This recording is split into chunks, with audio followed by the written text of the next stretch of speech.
not the last question, but the question about the political part. What are your plans or thoughts on bringing our community together in light of recent national events? I think that we have a huge opportunity in front of us. I like to think anyway, and the people that I interact with, the people that I know, and the people that I've met through campaigning, we are an open-minded people for the most part. Sure, we've got people that aren't, but for the most part, I mean, the data we've been looking at shows that most people in this area are for marriage equality. But we need to do a better job of bringing our different religious communities together, to bring them all to the table and say, we need to quit being scared of each other. We need to quit hating each other, because we're never going to get anywhere. As long as we're afraid to talk to anyone, as long as we all live in our own little bubble, we're going to continue to do this. And that comes down to political party lines. I have friends who are Republicans that I don't necessarily agree with, but that I love. They're my friends. They disagree with most things I say because I say them a lot and they tell me. And we still get along. We have gotten into this. We've bought into this notion that if somebody disagrees with you on a political, on your individual political platforms, that you don't need to be around them. Politics is politics. I hate to say real life, but human interaction is another thing. I hate to see, and we don't have it here as bad as you see as you get farther out, but I hate to see people that when I talk to, as soon as I talk to them, tell them I'm running for office, they say, well, are you a Republican or Democrat? I'm a Democrat. Shut the door in my face. Get to know me on the issues. Get to know me on what I plan to do for you, your family, and your community before you write me off just because I have a D by my name. So if we can start breaking down some walls, and it's going to be a long process, especially on the religious front, it's going to take a while. But if we can start breaking down walls, we can come together as a community, and we can make Rutherford County, which is already a great place, even better. Well, thank you. You led right into my next question. Oh. We talked a lot about the hot topic issues, but let's learn a little bit about Justin, the candidate. So I've got some questions here for you, and this will let the people in your district know a little bit about who you are. So I'll just take these randomly. First question, what's the most impractical item of clothing you own? Cool. What? Your watch. Right. Absolutely my watch. It's way too big for my arm, and it makes my hands look even smaller. But I really like it because it's MTSU blue, and you can see it from a mile away. So. Okay, next question. What would be your dream job if you could not be a politician? Have you ever seen the movie Office Space, where the guy dreams of doing nothing?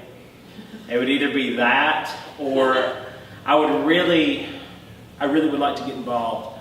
If I had it my own way, I would love to run a not-for-profit.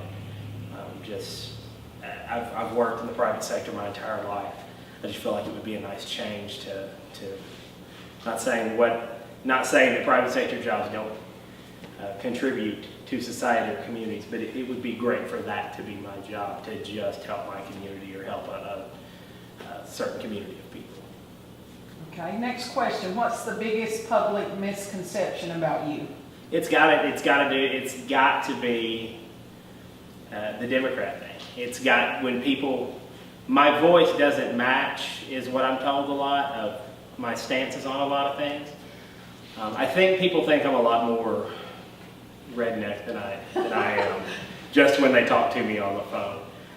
That would have to be it. I don't think there are many. I'm sure there will be more come November, but I'm still fairly unknown at this point. So I don't have a whole lot of misconceptions yet. I think I already know the answer to this one, but are you an introvert or an extrovert? I'm an extrovert. And the bigger the crowd, the more of an extrovert I am. One-on-one, I kind of get weird. But I would have to say extrovert. Okay. So here's the next question. If you had to go and catch your own food, you couldn't shop at the grocery store, nothing could be purchased, would you hunt or fish, or how would you obtain your food? I've been hunting, I've been fishing, and I can tell you from experience I would be a vegetarian because I wouldn't have a choice.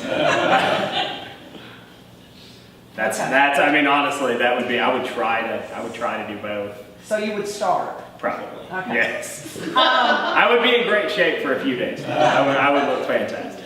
All right, one last question. Who would you say is your personal hero out of currently elected officials? My treasurer is pointing at herself. I would have to say Joe Biden.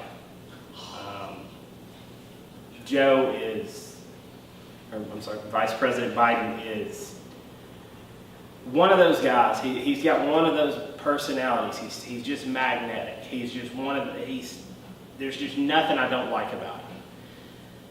And what I really admire is any interview you see with anyone that has anything to do with Joe Biden, being Republican, Democrat, Independent, everybody says the same thing about him, is that he's one of the greatest guys you'll ever meet.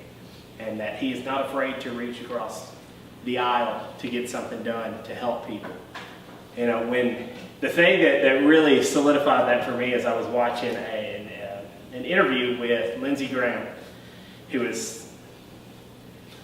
he's pretty conservative, you could say, but he's Republican out of South Carolina, very, very conservative. When asked about Joe Biden, teared up. He loved the man that much. They don't agree on much of anything, but Joe has such a great personality and is so dedicated to the people that he serves that when you can move Lindsey Graham to tears, you're pretty good at your job. So Joe Biden, by far. Excellent. Take just a few minutes and wrap up and tell the people why you... Hey everyone in that camera, in Facebook land. I'm running, as I said earlier, I'm in this race because I want to serve the people. I don't have any ties to special interest. I don't have any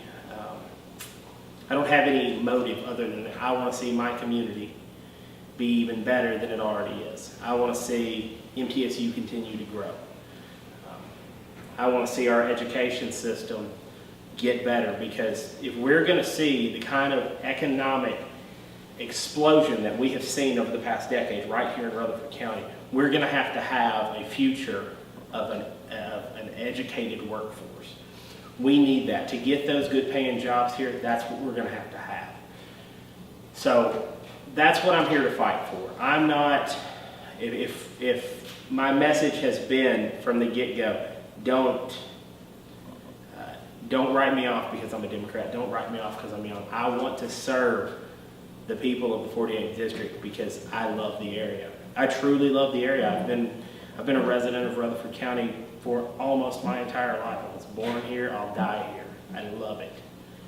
I just want to make it better. So that's why I want your vote in November.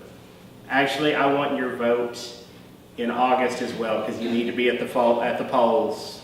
I'm running unopposed in the primary, but you need to get to the polls. We've got some very key races going on here locally right now. So if you're out there, you live in Rutherford County, and you haven't been to the polls yet, early voting ends next Saturday. I early voted. I had 0 line. I was in and out of there in 10 minutes. Go do it. Get there, because it matters. You can't complain if you don't vote. So that's it. That's all I've got. Thank you, Justin.